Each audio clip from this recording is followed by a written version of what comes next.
ಅಪ್ಪು ಅವರ ಹುಟ್ಟುಹಬ್ಬದ ಪ್ರಯುಕ್ತ ಒಂದು ಕೇಕ್ ಅನ್ನ ಕತ್ತರಿಸುವ ಕಾರ್ಯಕ್ರಮ ಪ್ರಾರಂಭ ಆಗಿದೆ. ಸ್ವಲ್ಪ ಇಲ್ಲಿ ನೋಡಿ, ಹಿಂದಿನ ಕಡೆ ಕಾಣೋದಿಲ್ಲ ಜನ, ನಮ್ಮ ಅವರು ಕಾಣಲ್ಲ, ಕಾಣುತ್ತೆ, ಎಲ್ಲರಿಗೂ ಬರುತ್ತೆ, ಲೈವ್ ಹೋಗ್ತಾ ಇದೆ. ದೇವದಾಸ್ ಬನ್ನಿ, ನೀವು ಗಂಡಿ ಬನ್ನಿ ಬನ್ನಿ, ದಯಮಾಡಿ ಕುತ್ಕೊಂಡು ಮಾಡಿ, ಇಲ್ಲಾಂದ್ರೆ ಫೋಟೋ ಬರುತ್ತೆ, ನಾವು ಕಳಿಸ್ತೀವಿ ಎಲ್ಲರಿಗೂ. ನೋಡಿ, ಅವರು ನಮ್ಮ ಪ್ರಕಾಶ್ ಅವ್ರು ಮಾಡ್ತಾ ಇದ್ದಾರೆ, ಮೇಡಮ್ ಅವ್ರು ಲೈವ್ ಇದೆ, ಫೇಸ್ಬುಕ್ ಲೈವ್ ಇದೆ, ದಯಮಾಡಿ ಅಣ್ಣ ತಗೊಳ್ರಣ್ಣ. ನೀನು ನೀರು ಬರ್ದೆ ನೀನು ಕಾರ್ಯಕ್ರಮ ಮಾಡ್ತಾ ಇದ್ದಾರೆ ಅವರು.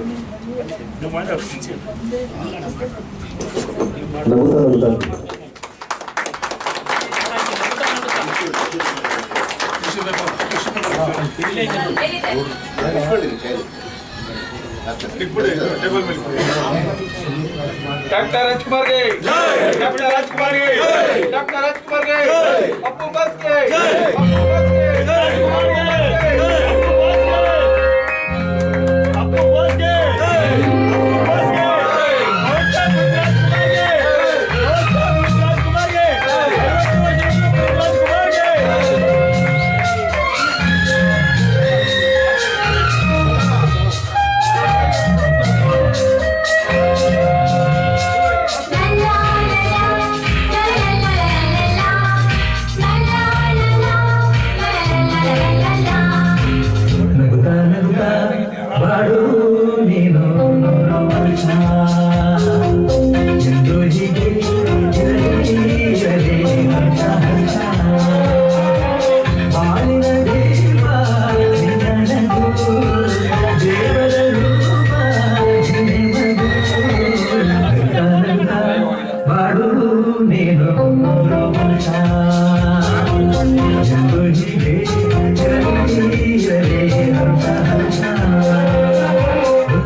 ಹಲೋ, ಸ್ವಲ್ಪ ದಯವಿಟ್ಟು ಆಮೇಲೆ ಮಾಡಿರಂತೆ, ಅವ್ರು ಮಾತಾಡೋಕೆ ಅವಕಾಶ ಕೊಡಿ. ಈಗ ಸನ್ಮಾನಗಳಿದೆ, ಪಾಪ ದೂರ ಊರಿಂದ ಬಂದಿದ್ದಾರೆ, ಚಾಮರಾಜನಗರ, ತುಮಕೂರು, ಬಹಳ ದೂರದಿಂದ ಅಭಿಮಾನಿಗಳು ಬಂದಿದ್ದಾರೆ, ಊಟದ ಟೈಮ್ ಆಗುತ್ತೆ. ಅದಕ್ಕೋಸ್ಕರ ಅಣ್ಣ ಒಂದು 4 ಮಾತಾಡಿ ಅಪ್ಪು ಅವ್ರ ಬಗ್ಗೆ, ನಂತರ ಕಾರ್ಯಕ್ರಮ ಮುಂದುವರಿಯುತ್ತೆ. ಅಣ್ಣ ತಾವು ಮಾತಾಡಬೇಕು. ಮುಂದೆ ನಿಂತಿರೋ ಪ್ರಕಾಶ್ ಅವರು ಒಬ್ಬರು ಬಿಟ್ಟು ದಯವಿಟ್ಟು ಎಲ್ಲರೂ ಅವಕಾಶ ಮಾಡಿಕೊಡಿದ್ದಾರೆ.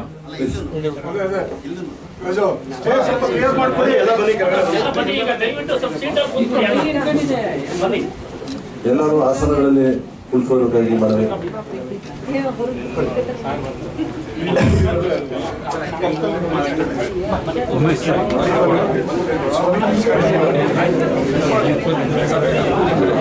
ಇರ್ಲಿ ಸರ್, ಉಮೇಶ್ ಅಣ್ಣ ಅವ್ರು ಇರ್ಲಿ, ಅವ್ರು ಮಾತಾಡ್ತಾರೆ ಒಂದು 2 ನಿಮಿಷ. ಇಲ್ಲೇ ಇರ್ಲಿ.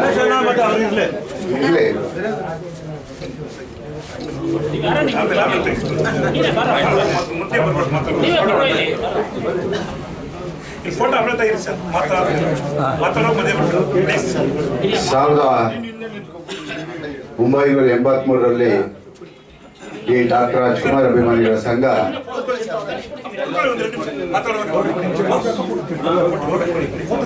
ದಯವಿಟ್ಟು 1 ನಿಮಿಷ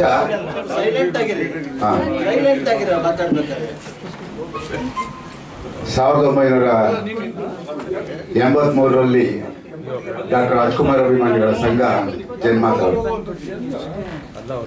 ಅಲ್ಲಿಂದ ಇಲ್ಲಿವರೆಗೂ ರಸಿಕರ ರಾಜ ರಾಜ್ಕುಮಾರ್ ಅಭಿಮಾನಿಗಳ ಸಂಘದ ಅಧ್ಯಕ್ಷ ರಾಜು. ಅವತ್ತಿನಿಂದ ಇವತ್ತಿನವರೆಗೂ ನಾನು ನೋಡ್ಕೊಂಡು ಬರ್ತಾ ಇದ್ದೀನಿ. ಇವತ್ತು ನಮ್ಮನ್ನು ಅಗಲದಂತಹ ಮಹಾನ್ ಚೇತನ ನಮ್ಮೆಲ್ಲರ ಪ್ರೀತಿಯ ಅಪ್ಪು ಅವರ 50ನೇ ವರ್ಷದ ಜನ್ಮ ಸಮಾರಂಭವನ್ನು ನಾವು ಮಾಡ್ತಾ ಇದ್ದೀವಿ, ಹುಟ್ಟುಹಬ್ಬವನ್ನು ಆಚರಣೆ ಮಾಡ್ತಾ ಇದ್ದೀವಿ. ಅವರಿಗೆ ಗೌರವವನ್ನು ಸಲ್ಲಿಸಬೇಕು ಅಂತ ಕೇವಲ ಈ ಬೆಂಗಳೂರು ನಗರದಲ್ಲೇ ಅಲ್ಲ, ಇಡೀ ಕರ್ನಾಟಕದಲ್ಲಿ ಒಂದಲ್ಲ ಒಂದು ರೀತಿಯ ಸಮಾಜ ಸೇವೆಯನ್ನು ಮಾಡುವಂಥ ಕೆಲಸವನ್ನು ಅವನ ಹೆಸರಲ್ಲಿ ಬಹಳಷ್ಟು ಜನ ಮಾಡ್ತಾ ಇದ್ದಾರೆ.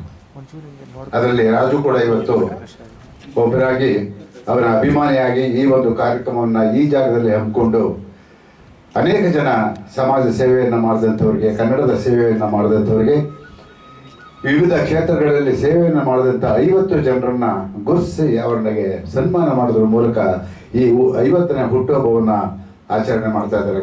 ಬಹಳ ಸಂತೋಷ. ಆಗ ನನಗೆ 22 ವರ್ಷ ಪುನೀತ್ ಅವರು ಹುಟ್ಟಿದಾಗ ನನಗೆ 22 ವರ್ಷ. ಆ ಸಂಸ್ಥೆಯಲ್ಲಿ ವ್ಯವಸ್ಥಾಪಕ ನಾಗಿ ಎಲ್ಲ ಜವಾಬ್ದಾರಿಯನ್ನ ರಾಜ್ಕುಮಾರಿಂದ ಹಿಡಿದು ಪಾರ್ವತಂದ್ರವರಿಂದ ಹಿಡಿದು ಅವರ ಎಲ್ಲ ಜವಾಬ್ದಾರಿಯನ್ನ ನೋಡ್ಕೊಳ್ಳುವಂಥ ಸೌಭಾಗ್ಯ ನಮಗೆ ದೊರಕಿತ್ತು. ಆ ಸಂಸ್ಥೆಯಲ್ಲಿ 30 ವರ್ಷಗಳ ಕಾಲ ಅನೇಕ ಸೇವೆಗಳನ್ನು ಮಾಡಿ ಅನೇಕ ಚಿತ್ರಗಳ ನಿರ್ಮಾಣವನ್ನು ಮಾಡಿದೆ. ಉಮೇಶ್ ಅಣ್ಣವ್ರಿಗೆಲ್ಲ ಗೊತ್ತಿದೆ. ನಾನು ಮೊನ್ನೆ ನೋಡ್ತಾ ಇದ್ದೆ, ಅದು ಒಂದು ಟಿವಿಲಿ ನಾವು ಮಹದೇವಪುರದಲ್ಲಿ ಕಾಮನಬಿಲ್ಲು ಶೂಟಿಂಗ್ ತಾವು ಸೈಕಲಲ್ಲಿ ಬಿದ್ದು ಒದ್ದಾಡೋದು, ಅದೇ ರಾಜ್ಕುಮಾರ್ ಅವರು ಬಂದು ನಿಮ್ಮನ್ನ ಚೇರ್ಸೋದು, ಇದನ್ನೆಲ್ಲ ನೋಡ್ತಾ ಇದ್ದಾಗ ಏನ್ ಖುಷಿ ಆಯ್ತು ಅಂತ ಹೇಳಿದ್ರೆ ಆ ದಿನಗಳು ನೆನಪಾಯ್ತು. ಉಮೇಶ್ ಅಣ್ಣವರ ನೋಡಿದ ತಕ್ಷಣ ಆ ದಿನಗಳು ನನಗೆ ನೆನಪಾಯ್ತು. ಆ ಸಂದರ್ಭದಲ್ಲಿ ನಾನು ಪ್ರೊಡಕ್ಷನ್ ಮ್ಯಾನೇಜರ್ ಆಗಿ ಕೆಲಸ ಮಾಡುವಂಥ ಸಂದರ್ಭದಲ್ಲಿ ನನಗೆ ಒಂದು ಜವಾಬ್ದಾರಿಯನ್ನು ಕೊಟ್ಟಿದ್ರು ರಾಜ್ಕುಮಾರ್ ಸಂಸ್ಥೆ. ಯಾವುದೇ ಕಲಾವಿದ ಆಗಲಿ, ಯಾವುದೇ ಪ್ರೊಡಕ್ಷನ್ನಲ್ಲಿ ಊಟ ಹಾಕುವಂಥ ವ್ಯಕ್ತಿ ಆಗಲಿ, ಎಲ್ಲರನ್ನೂ ಸಮಾನತೆಯಿಂದ ನೋಡಬೇಕು ಅನ್ನೋದನ್ನ ನನಗೆ ಕಲಿಸಿದ್ದು ರಾಜ್ಕುಮಾರ್. ಅದು ಉಮೇಶ್ ಅಣ್ಣವ್ರಿಗೆ ಚೆನ್ನಾಗಿ ಗೊತ್ತು. ಆವತ್ತಿನ ದಿನಗಳಲ್ಲಿ ನಾವು ಅದೇ ರೀತಿ ನಡ್ಕೊಳ್ತಾ ಇದ್ದು. ಮೈಸೂರಲ್ಲಿ ಸುಜಾತಾ ಹೋಟ್ಲಲ್ಲಿ ಇದ್ದ ಸಂದರ್ಭ ಇವತ್ತು ನೆನಪಾಗುತ್ತೆ. ಅವರ ಶ್ರೀಮತಿಯವರು ಇಲ್ಲ ಅಂತ ಕಾಣುತ್ತೆ. ಪಾಪ ಅವರು ಶ್ರೀಮತಿಯವರು ಅವರ ಜೊತೆ ಬಂದಿದ್ರು. ಅದೆಷ್ಟು ಖುಷಿಯಿಂದ ನಾವೆಲ್ಲರೂ ಕೂಡ ನಾವೆಲ್ಲರೂ ಎಷ್ಟು ಖುಷಿಯಿಂದ ಇದ್ದು ಅಂದ್ರೆ, ದಯವಿಟ್ಟು ಇನ್ನೂ ವಾಯಸ್ ಜಾಸ್ತಿ ಆಗುತ್ತೆ. ಹಾಗಾಗಿ ಆ ದಿನಗಳ ಎಲ್ಲ ನೆನಪು ನನಗಾಗುತ್ತೆ. ಅವತ್ತು ಒಂದು ಶಕ್ತಿ, ಒಂದು ಚೈತನ್ಯ ಅಂದ್ರೆ ಕನ್ನಡ ಚಿತ್ರೋದ್ಯಮಕ್ಕೆ ಡಾಕ್ಟರ್ ರಾಜ್ಕುಮಾರ್ ಅವರು. ಇವತ್ತು ಹೋಯ್ತು, ಅದು ಆ ಕಾಲ ಹೊರಟೋಯ್ತು. ಅದನ್ನ ಯಾರು ನಿರೀಕ್ಷೆ ಮಾಡೋಕ್ಕಾಗೋದಿಲ್ಲ. ಅದು ಅಪ್ಪು ಕಾಲಕ್ಕೆ, ರಾಜ್ಕುಮಾರ್ ಕಾಲಕ್ಕೆ ಹೊರಟೋಯ್ತು. ಇವತ್ತಿನ ಯಾವುದನ್ನು ಕೂಡ ಏನು ನಿರೀಕ್ಷೆ ಮಾಡಬೇಡಿ. ಚಿತ್ರರಂಗದಿಂದ ನಮ್ಗೆ ಬಹಳ ಒಳ್ಳೇದಾಗುತ್ತೆ ಅನ್ನೋ ನಿರೀಕ್ಷೆಯನ್ನ ಯಾರು ಇಟ್ಕೋಬೇಡಿ, ದಯಮಾಡಿ. ನನ್ನ ಅನುಭವದಲ್ಲಿ ನಾನು ಹೇಳ್ತಾ ಇದ್ದೀನಿ, ಸುವರ್ಣ ಕಾಲ ಹೋಯ್ತು. ಅದು ರಾಜ್ಕುಮಾರ್ ಕಾಲಕ್ಕೆ ಹೋಯ್ತು, ಪುನೀತ್ ಕಾಲಕ್ಕೆ ಹೋಯ್ತು. ಇವತ್ತಿರೋ ಕಲಾವಿದರು ಅಷ್ಟೇ ಬೇಕಾಬಿಟ್ಟಿ ಏನೋ ಬರ್ತಾರೆ, ಮಾಡ್ತಾ ಇರ್ತಾರೆ, ಹೋಗ್ತಾರೆ. ಆದರೆ ಆ ಒಂದು ಬದ್ಧತೆ ಇತ್ತಲ್ಲ ರಾಜ್ಕುಮಾರ್ಗೆ, ಆ ಅಭಿಮಾನಿಗಳನ್ನ ನೋಡ್ಕೊಳ್ಳುವಂಥ ಒಂದು ಅವ್ರಿಗೆ ಆ ಒಂದು ಮನಸ್ಥಿತಿ ಇತ್ತಲ್ಲ, ಅದನ್ನ ಇವತ್ತು ನಾವೆಲ್ಲರೂ ಅರ್ಥ ಮಾಡ್ಕೋಬೇಕು. ಅದನ್ನ ನಾನು ನೋಡಿದ್ದು ಒಬ್ಬರಿಂದ ಮಾತ್ರ, ಅದು ಪುನೀತ್ ರಾಜ್ಕುಮಾರ್. ತಂದೆ ಯಾವ ರೀತಿ ನಡ್ಕೊಡ್ತಾ ಇದ್ರೋ ಅದಕ್ಕಿಂತ ಚೆನ್ನಾಗಿ ಆ ತಂದೆಯ ಸ್ನೇಹಿತರು ಯಾರೇ ಮನೆಗೆ ಬಂದ್ರು ಕೂಡ, ನಮ್ಮಂತವ್ರು ಹೋದ್ರು ಕೂಡ ಆ ಗೌರವ, ಪ್ರೀತಿ, ರಾಜ್ಕುಮಾರ್ ಹೇಗೆ ನಡ್ಕೊಳ್ತಾ ಇದ್ರು, ಹೊರಗಡೆ ಬಂದು ಅವ್ರ ಕಾರ್ ಹತ್ತುವರೆಗೂ ಅವ್ರನ್ನ ಕಳಿಸ್ಬಿಟ್ಟು ಹೋಗ್ತಾ ಇದ್ರು. ಹಂಗೆ ಪುನೀತ್ ರಾಜ್ಕುಮಾರ್ ಅವರು ಕೂಡ ಅನೇಕ ಸಂದರ್ಭಗಳಲ್ಲಿ ನಾನು ನೋಡಿದ್ದೀನಿ. ಅಂತ ಅನುಭವ ನಮಗೂ ಕೂಡ ಆಗಿದೆ. ಇವತ್ತು ಅಂಥ ಒಂದು ಚೈತನ್ಯವನ್ನು ನಾವು ಕಳ್ಕೊಂಡಿದ್ದೀವಿ. ಧೃತಿಗೆ ಹೇಳಿದ ಬೇಡ. ಇವತ್ತು ಅವರ ಆದರ್ಶಗಳಿದ್ದಾವೆ, ರಾಜ್ಕುಮಾರ್ ಆದರ್ಶಗಳಿದ್ದಾವೆ, ನಮಗೆ ಪುನೀತ್ ರಾಜ್ಕುಮಾರ್ ಆಸೆಗಳಿದ್ದಾವೆ. ಅವನ್ನೆಲ್ಲ ನಾವು ಇವತ್ತು ನಿಂತುಕೊಂಡು ಪೂರೈಸುವಂಥ ಕೆಲಸವನ್ನು ನಾವು ಮಾಡಬೇಕಾಗಿದೆ. ಆ ನಿಟ್ಟಿನಲ್ಲಿ ಕನ್ನಡದ ಕೆಲಸವನ್ನು ನಾವೆಲ್ಲರೂ ಮಾಡ್ತಾ ರಾಜ್ಕುಮಾರ್ ಅವರ ಆತ್ಮಕ್ಕೆ ನಾವೆಲ್ಲರೂ ಕೂಡ ಶಾಂತಿಯನ್ನ ಆ ರೂಪದಲ್ಲಿ ನಾವು ಕೊಡಬೇಕಾಗಿದೆ. ಕನ್ನಡದ ಕೆಲಸವನ್ನು ಮಾಡೋದ್ರ ಮೂಲಕ ಬಹಳ ಖುಷಿ ಅಂತ ಹೇಳಿದ್ರೆ, ರಾಜ್ಕುಮಾರ್ ಅವರು ಒಬ್ಬ ಕಲಾವಿದನಾಗಿ ಉಳಿಯಲಿಲ್ಲ, ಪುನೀತ್ ರಾಜ್ಕುಮಾರ್ ಅವರು ಅಷ್ಟೇ ಒಬ್ಬ ಕಲಾವಿದನಾಗಿ ಉಳಿಯಲಿಲ್ಲ. ಅವರೊಬ್ಬ ಮಾದರಿಯಾಗಿ ಈ ನಾಡಿಗೆ, ಭಾಷೆಗೆ ಅನ್ಯಾಯವಾದಂಥ ಸಂದರ್ಭದಲ್ಲಿ ನಮ್ಮ ಜೊತೆ ಹೋರಾಟಕ್ಕೆ ನಿಂತಂಥವರು ಡಾಕ್ಟರ್ ರಾಜ್ಕುಮಾರ್ ಕುಟುಂಬ. ಹಾಗಾಗಿ ಆ ಕುಟುಂಬದ ಮೇಲೆ ಯಾಕೆ ನಾವೆಲ್ಲ ರಾಜ್ಕುಮಾರ್ ಅವ್ರನ್ನ, ಪುನೀತ್ ರಾಜ್ಕುಮಾರ್ನ ಅಷ್ಟು ಇಷ್ಟಪಡ್ತೀವಿ, ಅಷ್ಟು ಹೃದಯದಲ್ಲಿ ನಾವೆಲ್ಲ ಇಟ್ಕೊಂಡಿದ್ದೀವಿ? ಯಾಕೆ ಅಂತ ಹೇಳಿದ್ರೆ, ಅವ್ರು ಮಾಡಿರೋ ಕೆಲಸ ಇದೆಯಲ್ಲ, ಅವ್ರು ಯಾವತ್ತೂ ಒಂದು ರಾಜಕಾರಣ ಮಾಡಲಿಲ್ಲ ರಾಜ್ಕುಮಾರ್ ಅವರು. ಅವ್ರೇನಾದ್ರೂ 83ರಲ್ಲಿ ಗೋಕಾಕ್ ಚಳುವಳಿ ಆದ್ಮೇಲೆ ಒಬ್ಬ ರಾಜಕೀಯಕ್ಕೆ ಬಂದಿದ್ರೆ ಅವತ್ತಿನಿಂದ ಇವತ್ತಿನವರೆಗೆ ರಾಜ್ಕುಮಾರ್ ಒಬ್ಬರೇ ಮುಖ್ಯಮಂತ್ರಿ ಆಗಿದ್ದು. ಅದಕ್ಕೆ ಅವರು ಅದನ್ನ ಮೈಗೂಡಿಸ್ಕೊಳ್ಳಿಲ್ಲ. ನಾನು ನನ್ನ ಕಲಾ ಸೇವೆ, ನಾನು ಈ ನಾಡಿಗೆ, ಈ ಭಾಷೆಗೆ ವಿನಃ ನಾನು ರಾಜಕಾರಣಕ್ಕೆ ಬರೋದಿಲ್ಲ ಅಂತ ಹೇಳಿದಂಥ ಏಕೈಕ ವ್ಯಕ್ತಿ ಯಾರಾದರೂ ದೇಶದಲ್ಲಿದ್ದರೆ ಅದು ರಾಜ್ಕುಮಾರ್. ಅವೆಲ್ಲ ಆದರ್ಶಗಳನ್ನು ಇವತ್ತೆಲ್ಲ ನಾವು ನೋಡಿ ಮೈಗೂಡಿಸ್ಕೋಬೇಕಾಗಿದೆ. ಒಂದು ಘಟನೆ ನಾನು ಹೇಳಕ್ಕೆ ಇಷ್ಟಪಡ್ತೀನಿ. ಭಾರತಮ್ಮ ನಾವು ಎಲ್ಲ ಹೊಂದವು. ಅವರ ಇಡೀ ಸಂಸಾರ ನಾನು ಬೆಂಗಳೂರಲ್ಲಿ ಅವರ ಮನೆಗೆ ಬಂದಂಥ ಸಂದರ್ಭದಲ್ಲಿ ನೋಡೋದಕ್ಕಿಂತ ಮುಂಚೆ ನಾನು ನಮ್ಮೂರಲ್ಲಿ ನಾವೆಲ್ಲ ಒಡನಾಟದಿಂದ ಇದ್ದಂಥವ್ರು. ರಾಜ್ಕುಮಾರ್ ಅಳಿಯ ಎಸ್ ಎ ಗೋವಿಂದರಾಜ ನಾನು ಒಂದೇ ಬೆಂಚಲ್ಲಿ ಓದ್ತಾ ಇದ್ದಂಥವ್ರು. ಆ ಒಂದು ಸಂಬಂಧ ಇಲ್ಲಿವರೆಗೂ ನಮ್ಮನ್ನು ಹೇಳ್ಕೊಂಡು ಬಂತು. ನಮ್ಮೂರಲ್ಲಿ ಎಲ್ಲ ಸ್ನೇಹಿತರು ರಾಜ್ಕುಮಾರ್ ಅವರು ಅಗಲದಾಗ ಬಹಳ ದಿನಗಳ ಮೇಲೆ ವರ್ಷಗಳ ಮೇಲೆ ನಮ್ಮೂರಲ್ಲಿ ರಾಜ್ಕುಮಾರ್ ಅವರ ಒಂದು ಪ್ರತಿಮೆಯನ್ನು ಅನಾವರಣ ಮಾಡಬೇಕು, ನಮ್ಮೂರ ಅಳಿಯ ಅಂತ ಹೇಳ್ಬಿಟ್ಟು ಎಲ್ಲರೂ ಬಹಳ ಆಸೆ ಪಟ್ಟರು.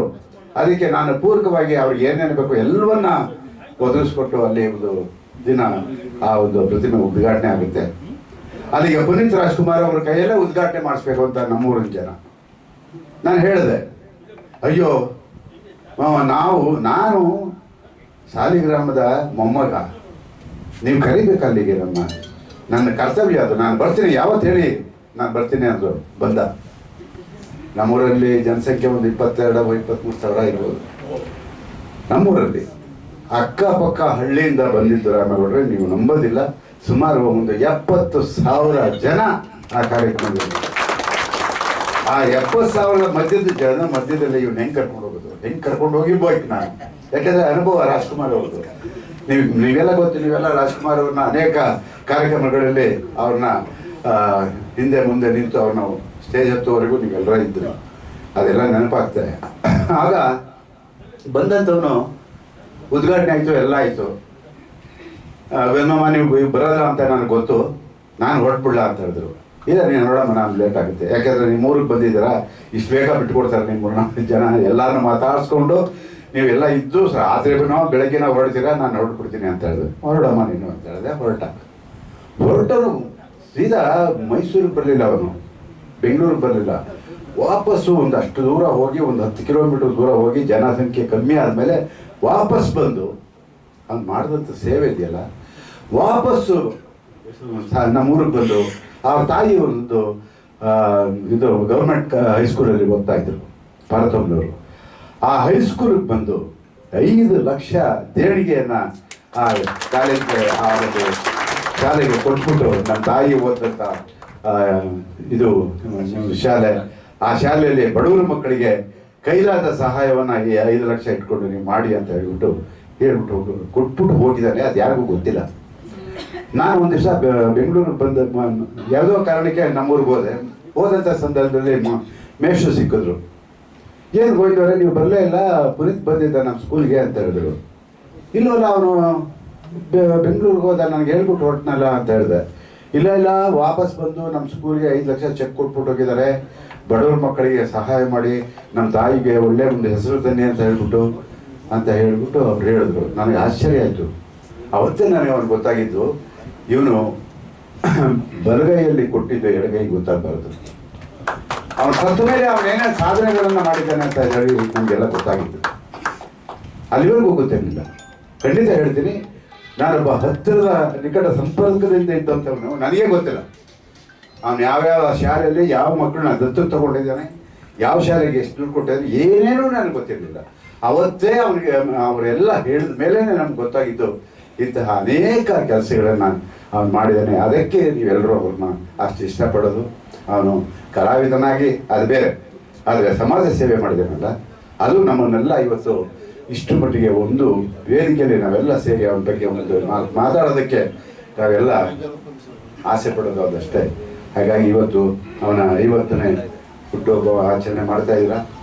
ದಯವಿಟ್ಟು ನಾವು ಅದನ್ನು ಹೇಳಿದೆ, ನಾನು 30 ವರ್ಷಗಳ ಸಂಬಂಧ ನನಗೂ ರಾಜ್ಕುಮಾರ್ ಅವ್ರಿಗೆ. ಅದಾದಮೇಲೆ ರಾಜ್ಕುಮಾರ್ ಅಭಿಮಾನಿಗಳ ಸಂಘವನ್ನು ಕಟ್ಟಿ ಅಲ್ಲಿಂದ ಅನೇಕ ಕನ್ನಡ ಪರ ಹೋರಾಟಗಳನ್ನು ಮಾಡ್ಕೊಂಡು ಬಂದೆ.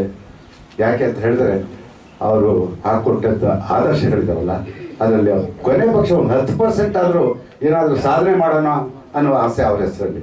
ಹಾಗಾಗಿ ಇವತ್ತು ಈ ಒಂದು ಕಾರ್ಯಕ್ರಮನ ಇಲ್ಲಿ ಹಮ್ಮಿಕೊಡ್ತಾ ಇದ್ದಾರೆ. ಇಲ್ಲಿ ಒಂದು ಘೋಷಣೆ ಮಾಡ್ತಾ ಇದ್ದಾರೆ, ಅದು ಭಾಳ ಖುಷಿ ಆಗುತ್ತೆ. ಇಲ್ಲಿ ಅವರೊಂದು ಹುಟ್ಟುಹಬ್ಬದ ಪ್ರಯುಕ್ತ ಇವತ್ತೊಂದು ಘೋಷಣೆಯನ್ನು ಮಾಡ್ತಾ ಇದ್ದಾರೆ. ನಾನು ಸ್ವಯಂ ದೇಹದಾನ ಮಾಡುವ ಸಂಕಲ್ಪವನ್ನು ಮಾಡಿದ್ದೇನೆ. ರಾಮಯ್ಯ ಕಾಲೇಜಿಗೆ ಅವರು ಸ್ವಯಂ ದೇಹದಾನ ಮಾಡೋದ್ರ ಮೂಲಕ, ಅಂದರೆ ನಿಧನರಾದ ಮೇಲೆ ಆ ಒಂದು ದೇಹ ಆ ಆಸ್ಪತ್ರೆಗೆ ಉಪಯೋಗ ಆಗಬೇಕು ಅಂತ ಹೇಳಿ ಅವರು ಆ ಒಂದು ಸಂಕಲ್ಪವನ್ನು ಇವತ್ತು ತಗೊಂಡಿದ್ದಾರೆ. ರಾಜು, ನಿಮ್ಮಂಥ ಅನೇಕ ಜನ ಅನೇಕ ಕಾರ್ಯಕ್ರಮಗಳನ್ನು, ಸಮಾಜ ಸೇವೆಯನ್ನು ಮಾಡ್ತಾ ಇದ್ದಾರೆ. ಆ ಸಮಾಜ ಸೇವೆಯನ್ನು ಮಾಡಿಕೊಂಡು ಕನ್ನಡದ ಹೋರಾಟವನ್ನು ಮಾಡುವಂಥ ಸಂದರ್ಭದಲ್ಲಿ ಕರ್ನಾಟಕಕ್ಕೆ, ಕನ್ನಡಿಗರಿಗೆ ಚ್ಯುತಿ ಬರ್ತಿದ್ದಂಗೆ ಹೋರಾಟವನ್ನು ಮಾಡಬೇಕು ಅಂತ ಹೇಳ್ಬಿಟ್ಟು ನಾನು ಇವತ್ತು ನಿಮ್ಮನ್ನೆಲ್ಲರೂ ಕೂಡ ಕೇಳ್ಕೊಡ್ತೀನಿ. ಇದೇ 22ನೇ ತಾರೀಕು ಕರ್ನಾಟಕ ಬಂದಿದೆ. ಮರಾಠಿ MESನವರ ವಿರುದ್ಧವಾಗಿ ಮತ್ತು ಮೇಕೆದಾಟು ಅಣೆಕಟ್ಟು ಆಗಬೇಕು, ಅದು ಕುಡಿಯೋ ನೀರು 4 ಜಿಲ್ಲೆಗಳಿಗೆ ಅಂತ ಹೇಳಿ, ಮತ್ತು ಉತ್ತರ ಕರ್ನಾಟಕದಲ್ಲಿ ಸುಮಾರು ನನ್ನ ಉತ್ತರ ಕರ್ನಾಟಕದ ಜನ ಸುಮಾರು 16 ವರ್ಷಗಳಿಂದ ಒಂದು ಬೇಡಿಕೆಯನ್ನು ಇಟ್ಕೊಂಡಿದ್ದಾರೆ. ಕಳಸಾ ಬಂಡೂರಿ ಮಹದಾಯಿ ಯೋಜನೆ ಆಗಬೇಕು ಅಂತ ಹೇಳ್ಬಿಟ್ಟು ಅದಾಗಿಲ್ಲ ಇಲ್ಲಿವರೆಗೂ ಕೂಡ. ಆ ಕೇಂದ್ರ ಸರ್ಕಾರದ ವಿರುದ್ಧವಾಗಿ ಆ 22ನೇ ತಾರೀಕು ಹೋರಾಟವನ್ನು ಮಾಡ್ತಾ ಇದ್ದೀವಿ. ನಾವೆಲ್ಲರೂ ಭಾಗವಹಿಸಿ ಆ ಒಂದು ಪುಣ್ಯಾತ್ಮನಿಗೆ ಒಳ್ಳೆ ಹೆಸರು ತನ್ನಿ ಅಂತಕ್ಕಂಥ ಮಾತನ್ನು ಹೇಳ್ತಾ, ನೀವು ಇವತ್ತು ಹಾಕೊಂಡಿರೋ ಕಾರ್ಯಕ್ರಮ ಯಶಸ್ವಿ ಆಗಲಿ. ಯಾಕೆ ರಾಮೇಗೌಡರು, ನಮ್ಮ ಇಲ್ಲಿ ಭಾರತೀಶ್ ಅವರು, ಉಮೇಶ್ ಅಣ್ಣವರು, ಇವರೆಲ್ಲರೂ ಇದ್ದಾರೆ. ಬೀರದಾರ್ ಅವರು ಇದ್ದಾರೆ.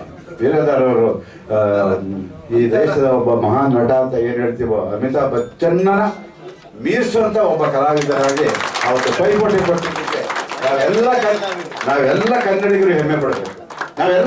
ಹೆಮ್ಮೆ ಪಡಬೇಕು. ಅದೇನೋ ಆಗ್ಲಿಲ್ಲ, ಒಲದು ಬಂದಿತ್ತು, ಕೈಗೆ ಸಿಗಲಿಲ್ಲ. ಅದೇನೋ ಗೊತ್ತಲ್ಲ ನಿಮಗೆ, ಅಲ್ಲೂ ಲಾಭಿ ನಡೆಯುತ್ತೆ. ಯಾಕೆ ಅಂತ ಹೇಳಿದ್ರೆ ಅವರು ಅಂತಾರಾಷ್ಟ್ರೀಯ ಮಟ್ಟದ ಕಲಾವಿದ, ನೀವು ಕೇವಲ ನಮ್ಮ ಕರ್ನಾಟಕದ ಕಲಾವಿದ, ಸಾಟಿ ಆಗ್ಲಿಲ್ಲ. ಅದು ಗೊತ್ತು.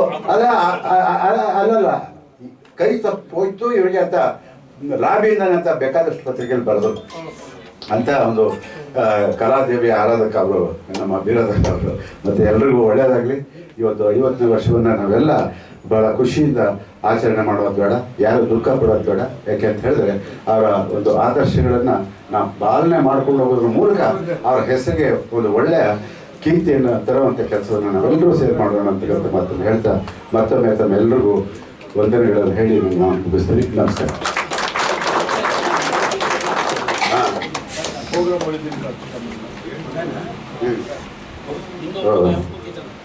ಹಸ್ತಾಕ್ಷರ ನೋಡಿ, ಈಗ ಯಾರು ಒಬ್ರು ವಿಟ್ನೆಸ್ ಬೇಕು, ಅದಕ್ಕೆ ಅವ್ರ ಮಗನ ಕೈಲಿ ಸಹಿ ಹಾಕಿಸ್ತಾ ಇದ್ದಾರೆ. ಅವ್ರ ಒಪ್ಪಿಗೆ ಪಡ್ಕೋಬೇಕು. ಅವ್ರ ಮಕ್ಕಳು, ಕುಟುಂಬದ ಸದಸ್ಯರು. ಇದೇ ಘಟನೆ ಇವತ್ತು ಬಗ್ಗೆ ಹೇಳ್ತೀನಿ.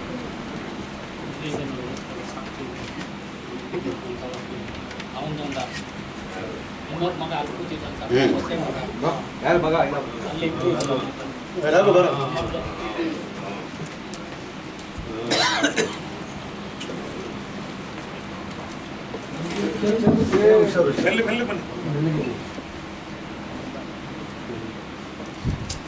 ಮಗುನ ಎಷ್ಟಿದ್ದ ಹೌದಾ? ಎಲ್ರಿಗಿನ್ನ ಚಿಕ್ಕವ್ ನೀನು.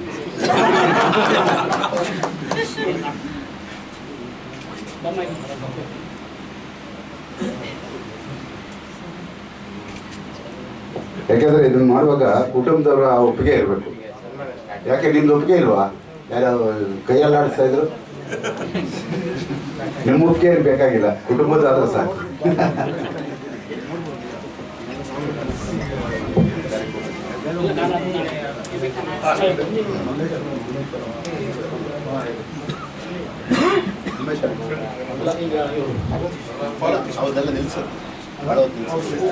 ಈಗ ನಮ್ಮನ್ನ ಕುರಿತು ಉಮೇಶ್ ಅಣ್ಣವರು ಒಡನಾಟ ಹೇಗಿತ್ತು ಅನ್ನೋದನ್ನ ಒಂದು 4 ಮಾತನ್ನು ತಿಳಿಸ್ತಾರೆ.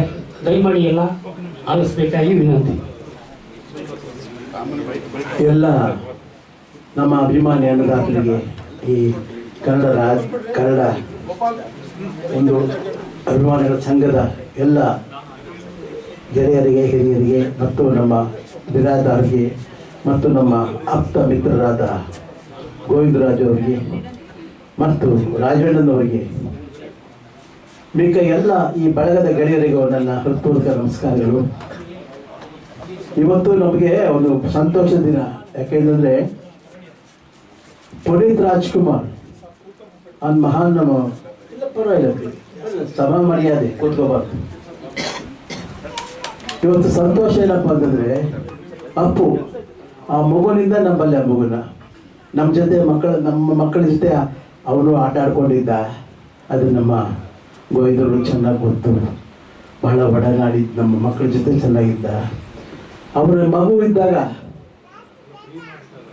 2 ನಕ್ಷತ್ರ, ಭಕ್ತ ಪ್ರಹ್ಲಾದ ಎಲ್ಲ ಚಿತ್ರದ ಪಾತ್ರ ನಾವು ಮಾಡಿದ್ವಿ.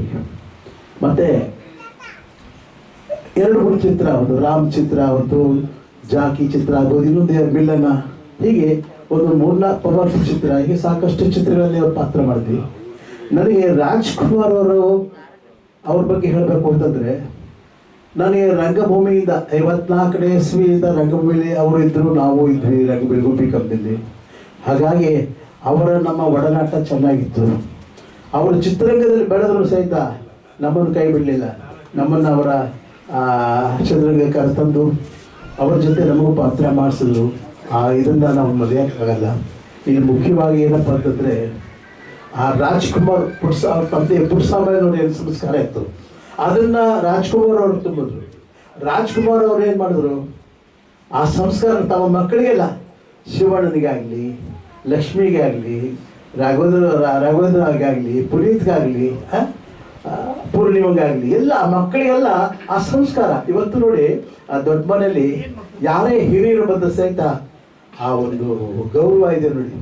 ಆ ತಂದೆ ತಾತ ಅವರ ಸಂಸ್ಕಾರದಿಂದ ಬಂದ ಒಂದು ಆ ಮರ್ಯಾದೆನ ಇವತ್ತು ಅದೇ ಥರ ಉಳಿಸ್ಕೊಂಡ್ಬಂದಿದ್ದಾರೆ. ಮತ್ತು ಎಷ್ಟೋ ಜನ ಹುಟ್ಟುತ್ತಾರೆ, ಎಷ್ಟೋ ಜನ ಸಾಯ್ತಾರೆ. ಆದರೆ ನಮ್ಮ ಪುನೀತ್ ಅವ್ರು ಸತ್ತಿಲ್ಲ, ಸತ್ತು ಬದುಕಿದ್ದಾರೆ. ಅವರು ಸತ್ತವ್ರ ಕೆಲವರು ಜನ, ಆದರೆ ಸತ್ತು ಬದುಕಿದ್ದಾರೆ. ಅವ್ರು ಸತ್ತು ಬದುಕಿದ್ದಾರೆ.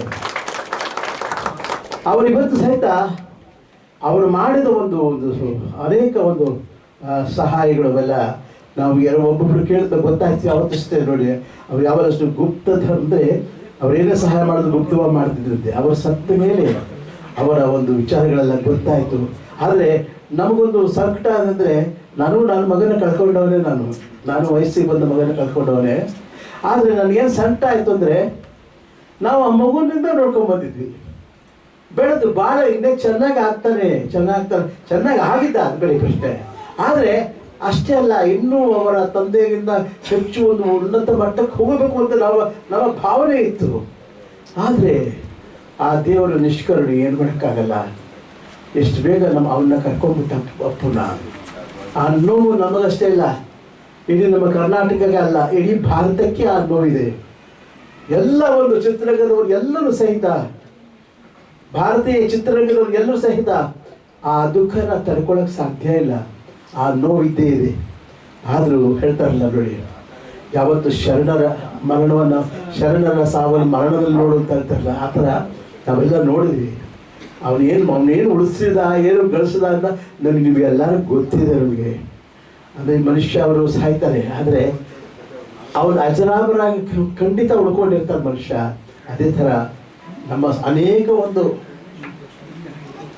ಒಂದು ಕಲಾವಿದರು ಅಂದರೆ ಹಿರಿಯರು, ಅದು ಸಾಹಿತಿಗಳೇ ಆಗಿರ್ಬೋದು, ಸಂಗೀತಗಾರರಾಗಿರ್ಬೋದು, ವಿಜ್ಞಾನಿಗಳಾಗ್ಬೋದು, ಅವರಿಗೆಲ್ಲ ನಮ್ಮ ದೇಶಕ್ಕೆ ಸಹಾಯ ಮಾಡೋದಕ್ಕೆ ಒಳ್ಳೆ ಕಷ್ಟಪಟ್ಟು ಹೇಗೆ ಉಳ್ಕೊಂಡ್ರು, ಹಾಗೆ ನಮ್ಮ ಕರ್ನಾಟಕದಲ್ಲಿ ನಮ್ಮ ಒಂದು ಚಿತ್ರರಂಗಕ್ಕೆ ಒಂದು ಅಭಿಜ ಅಂದರೆ ಒಂದು ರತ್ನ ಇದ್ದಾಗಿದ್ದ, ಯುವರತ್ನ ಇದ್ದಾಗಿದ್ದ.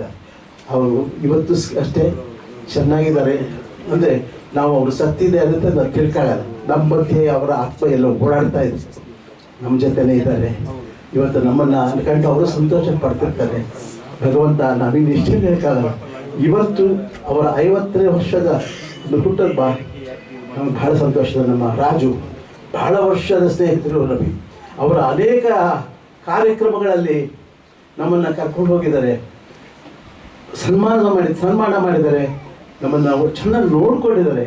ಅದನ್ನು ಮರೆಯೋದಕ್ಕಾಗಲ್ಲ. ಇವತ್ತು ರಾಜೂರವರು ನಮ್ಮ ಎಂಥ ಒಂದು ಒಳ್ಳೆ ಕೆಲಸ ಮಾಡೋದಂದ್ರೆ ನಮ್ಮನ್ನ ಈ ಒಂದು ಅಪ್ಪು ಅವರವರ ಒಂದು ಹುಟ್ಟುಹಬ್ಬದ ದಿವಸ ಭಾಗವಹಿಸೋಕೆ ಒಂದು ಅವಕಾಶ ಮಾಡಿಕೊಟ್ರು. ಭಗವಂತ ಅವ್ರು ಒಳ್ಳೇದು ಮಾಡಲಿ. ಮತ್ತೆ ಅವ್ರು ದೊಡ್ಡ ಗುಣ ನೋಡಿ, ಗುಣ ಅವ್ರ ಸಹಿತ ಸತ್ತು ಸಹಿತ ಉಳಿಲೇಬೇಕು. ಅದಕ್ಕೋಸ್ಕರ ಅವ್ರ ಮಣ್ಣಾಗಲಿ, ಅವ್ರ ದೇಹ ಮಣ್ಣಾಗೋದಕ್ಕೆ ಬಿಡಲ್ಲ. ಮತ್ತೊಬ್ಬರಿಗೆ ಉಪಯೋಗ ಆಗಬೇಕು ಅನ್ನೋದಕ್ಕೆ ಒಂದು ದೊಡ್ಡ ಒಂದು ಇವತ್ತು ರಾಮಯ್ಯ ಕಾಲೇಜಿಗೆ ಅವ್ರ ದೇಹನ ದಾನ ಮಾಡಿದ್ದಾರೆ. ಭಗವಂತ ಒಳ್ಳೇದು ಮಾಡಲಿ. ಇವರ ಮಕ್ಕಳಿಗೆ, ಮನೆಗಳಿಗೆ, ಇವರ ಮೊಮ್ಮಕ್ಕಳಿಗೆ ಎಲ್ಲರೂ ಒಳ್ಳೇದು ಮಾಡಲಿ. ಮತ್ತು ಇವೊಂದು ಒಳ್ಳೆ ಕೆಲಸ ಮಾಡ್ತಾ ಇದ್ದಾರೆ. ಈ ರಾಜ್ಕುಮಾರ್ ಸಂಘ ಇಟ್ಕೊಂಡು ಒಳ್ಳೆ ಕೆಲಸ ಮಾಡ್ತಿದ್ದಾರೆ. ಭಗವಂತ ಇವ್ರಿಗೆ ಹೆಚ್ಚು ಆಯಸ್ಕೊಡ್ಲಿ, ಚೆನ್ನಾಗಿರಲಿ. ಮತ್ತು ನಾನೇನು ಮಾತಾಡೋಕ್ಕೆ ಸಾಧ್ಯ, ಎಲ್ಲ ಮಾತಾಡಿದ್ದಾರೆ. ಭಗವಂತ ಎಲ್ಲರಿಗೂ ಒಳ್ಳೇದು ಮಾಡಲಿ. ಮತ್ತು ಇವರ ಎಲ್ಲ ಒಂದು ಕಾರ್ಯಕ್ರಮಗಳು ಯಶಸ್ವಿ ಆಗಲಿ ಅಂತ ಕೇಳ್ಕೊಡ್ತೀನಿ. ಜೈ ಕರ್ನಾಟಕ ಮಾತೆ.